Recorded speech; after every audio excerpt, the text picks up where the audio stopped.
Hey, it's JC1424 once again with NASCAR Heat Ultimate Edition.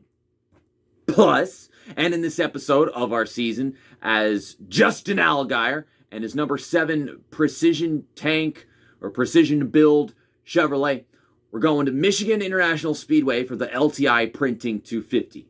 And so I'm driving this car because it's got the same dang colors as the race logo. I always do that because it makes sense.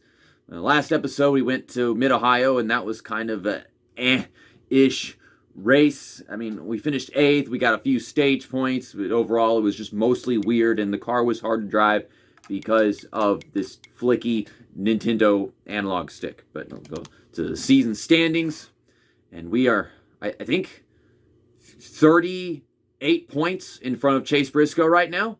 So that might be a whole race lead, given that you can't even lose that many points by finishing last. They don't have a full field. It's only 29 cars this game. And I'm just now starting to calculate that in my head lately. And it's so weird. And then I'm not really paying that much attention to Harrison Burton and Austin Cindric anymore. But yeah, they're there. They could climb into the picture. Hello. Got myself a Yoo-Hoo chocolate drink again. The good old days. No such thing as the good old days. Always Yoo-Hoo chocolate drink days.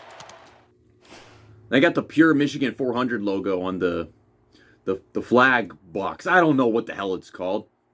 But we're going to skip the practice. Practice is canceled. And for the setup, I feel like it's usually going to be tight. I know this track, I just need it to be a little loose. Something like that. And that should send us off better in the corners. It's a stormy day here in Motor City. Look at the storm brewing in turn 1. Gosh, this freaking game. Well, they got the water tower. The water tower seems so freaking small whenever you're in this big old racetrack. Or maybe it is actually small. I mean, they have small water towers. Most of the ones I've seen are big. Got a blimp up there. Hi, blimp. It's an afternoon. I'd try making it full throttle through there, and I probably could, but I want to hold the bottom a little bit, not screw off, be like going up the track. Goal time is a 38.4. We're going to get a 39.47. Okay, 12th. That's usually about where we qualify. We've had some good runs, some worse than that. Tomorrow we go to Iowa, and my plan for that one is to get a custom setup, but not qualify with it, just race with it. Because I remember Iowa was really tough in the truck series. Michael Annett on the pole, and Chase Briscoe, our main championship competition, starting second. And there's the rest of that stuff. I'm 10th now. So 2 guys in front of us got sent to the back. Are we about to just gain like a ton of points on Chase Briscoe? Who knows? Well, Chase Briscoe is still second. Harrison Burton seems to have moved up. Alex LeBay and Jeffrey Earnhardt. Did Jeffrey Earnhardt really start in front of me? What the hell? He's not good. I mean, you put him on a super speedway, and then he drives like an Earnhardt, but, you know, there's that. Everywhere else, I mean, he's kind of been the worst Earnhardt to drive yet. Except for super speedways. Everyone wants to push the Earnhardt on the super speedways. That purple Ally logo down there that I don't know if that was there that long. I never really noticed it in any of the Michigan races I watches around this time. I need to focus on how I speak the English language, not how Earnhardt drives. Yeah, I watched Michigan races. I don't recall seeing that much of the Ally logo down there. They probably only had it for like 1 season. This game is supposed to be based off of 2 of them, and it's mostly based off the 2020. Okay.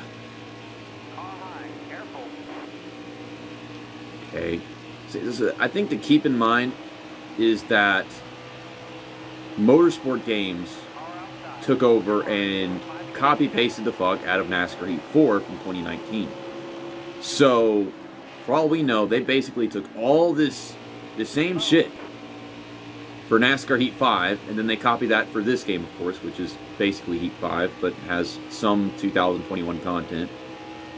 So that Allgaier logo might just be based off of something from NASCAR Heat 4, but I have hardly any memory of NASCAR Heat 4. It's all blended together with the Heat 5 and this. We climbed our way up front, and then we kind of fell back with the shitty entry from the bottom of the corner. It's a 6-lap first stage. Although this track is like the same damn length as Auto Club Speedway, that track has got its really old, slightly flatness, and this one's got all this banking. It's a bit more narrow. So the corners, in my opinion, at this track are harder. Regardless of the difficulty of the track, I definitely would say Auto Club has always been better than Michigan. It took a while for Auto Club to really come in. I'd say like maybe 6 years or something, and once it got to that point, it was just a lot more fun to drive around. This 99 car I'm battling with, Josh Balicki. Dude, if I don't come off the corner on the outside, then I'm kind of screwed out of holding my ground with the leaders. So I really need to clear someone off the corner if I want to stay up here. Oh, grabbing that apron. It's all about pulling up in front of somebody now. I just can't do it from this spot. I want to get up to the outside and just sit up there instead of continuously falling back. But like, it's hard to just drive up the track and not hit the wall, because the whole flick stick thing that I have with Nintendo here, it's just not a smooth thing. Ow. Yeah, go up the track. And just stay up here. Now we got 2 laps to go already. Fell away from the leaders. I'd like to see if I can get 4th out of this. Sit it in there hard. I'm taking him. A prisoner. I put my bumper in his fender. Okay. And all the other guys, they're kind of lagging back. So we can get 4th out of this. And we do. Looks like we're about to have a lead change. Photo finish for the stage. Between those 2 guys up there. One of them was Harrison Burton, and I guess the other one was Jeremy Clements. Well, no, it's Chase Briscoe and Jeremy Clements. I'm getting all my shit confused. Harrison Burton was behind me. But this is a good game. I love playing this game. There are a few issues with it, and one of them is definitely specific to this game. But at the same time, it's not really game breaking. So we're not going to repair damage. We'll just get 4 tires because they look like they need it. And we'll fill the tank with 1.5 cans. But there's this whole sound thing. Every race you go into, once you start up the game, you can't get back to the menu without it constantly playing some sound in the background that it's not supposed to. And it stays there throughout the rest of the entire thing. It's so dumb. Like the crowd sounds go to the menu. Sometimes I'll be doing a race and I'll be editing the video and I can hear in the background the garage sound effects. And it's stupid because you hear wrenches and shit while you're racing.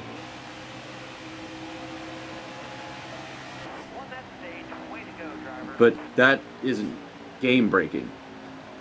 Anyways, yeah, I was just, leading this freaking race and blocking the guys behind me. I got myself a stage win. Just gained even more points on Chase Briscoe, although he gained points on me by winning the last stage, so not really. So we're gonna get some fresh tires again. Even though they're hardly worn, I still feel like it's necessary. It's like it falls off just a little bit, those tires, and then it just tanks immediately. That's kind of how it goes. It's weird. Wish they would have focused on that a little bit more, is how the tires wear down. It should be gradual. Or just according to how you drive. Because I'm full aggressive 100% like all the freaking time. Except whenever I say like I'm trying to save my tires. But yeah, the whole sound thing going from one menu to another to a race, it's not exactly that bad of a thing. The really bad issue with this game is like in the career mode, whenever a contract doesn't load up and it breaks the game and it freezes, you can't pick that contract, you gotta pick something else. That's the thing is, there's actually other NASCAR games that have that issue, like NASCAR 06 or something, where you pick a Harvick truck or some Old Spice car, whatever it is, and then suddenly someone gets like a second driver in the points, so it double how many points they get, or it breaks the career mode. So it wouldn't be the only game.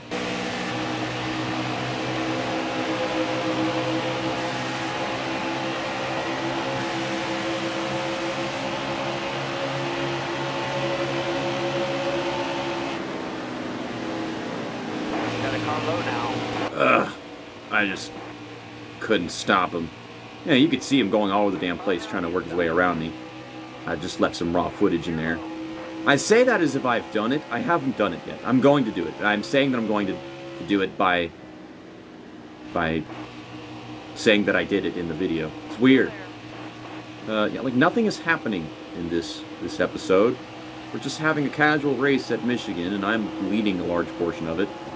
I was. Oh my God, Jeremy Clinton's back here is shoving the fuck out of me. I like that. It's JC and JC working together. Oh! Yeah, you can't enter a corner like that. Corner? That's not a corner, that's a turn.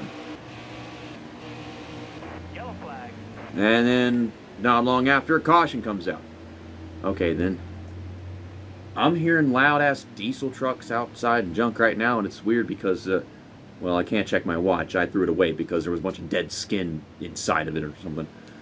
But, I think it's midnight. I'm hearing diesel trucks. So, they're not going to get tires, although I can't survive without tires, I don't think. Yeah, so I'm going to get 4 tires so I don't blow any. Let's not have a Charlotte situation like last weekend. And then, just enough fuel to fill the tank, which is 1.5. We'll still be 2 laps short. We're probably going to skip some here. Surprisingly, I got 4 tires and didn't lose spots, so they got tires too. But still, it wasn't optional. And I'm just going to win this race. Michigan has had a history of being easy in these heat games, but goddamn, I'm just going to win the race. And then another caution. I really think that I am just going to win this race. We're going to skip even more laps right here. It takes them 2 to catch back up to me. What the shit? I think I have to win. Otherwise, I'm going to actually lose just like a few points to Chase Briscoe. He won the first stage by more positions over me than I won stage 2 over him. So, I mean, if I don't win this race, then he's still going to have like gained a few points or something. Because he's right over there. You got 3 laps to go right now. Am I really just gonna? I really am just gonna. I'm just gonna win this race. That is Chase Briscoe behind me. If he takes turn 3 from the outside, we've got this race won. I don't know why he keep doing it. Okay, just let off. Pull the inside. Yeah, he keeps taking the outside. He's actually give away a spot to Brandon Jones. He's gonna go up top. I'm gonna go up top. I really am just gonna. I'm just gonna win the fucking race. So we're gonna do some donuts. Have our Yoo-hoo chocolate drink moment of the video. Let's do some Alex Bowman donuts. Yeah, on the Allgaier sponsorship. Urchy, urchy, urchy, urch. Oh, we can pull it into Victory Lane. It's a Gatorade Victory Lane. And then here's the actual Victory Lane celebration. And it is on the front stretch. See, that's something that I think there was a big problem with in the NASCAR games by EA, was it never happened on the front stretch. And here's the race results, of course. We got our stage win. Chase Briscoe got his, and then he gave away 2 spots in the final turn. I don't know why. Jeffrey Earnhardt, he got sent to the back and worked his way all the way back up to 7th, so pay note to that. Not a good day for Michael Annett after starting on the pole. And then you have Brandon Brown, who he does good sometimes in this game, I guess. And yeah, there's the rest of all that. Austin Cindric DNF. Yeah, he's never coming back. And to end off the video, I'll show you the point standings, of course. But next up is the Circuit City 250 presented by Tamron. Don't know what Tamron is, but know what Circuit City is. Yeah, I didn't want to show you the standings a while ago and whatever in a certain order because I wanted to show the comparison of like where I did the donuts versus where Victory Lane was. And it was in the same place. That's really cool. I like that. For some reason, they couldn't do that in other games. But yeah, that looks like a 43-point lead. Because if I had 600 points, it'd be 45. So That's my mental maths right there. We're going to get out of here. And for the Circuit City 250 at Iowa, a night race, we are going to use a car I don't usually use at night races. The Branch Chevrolet. I haven't driven this in a while because we used that gray car at Michigan and Mid-Ohio with their gray and red race logos, of course. See you next time. That's that, and episode over.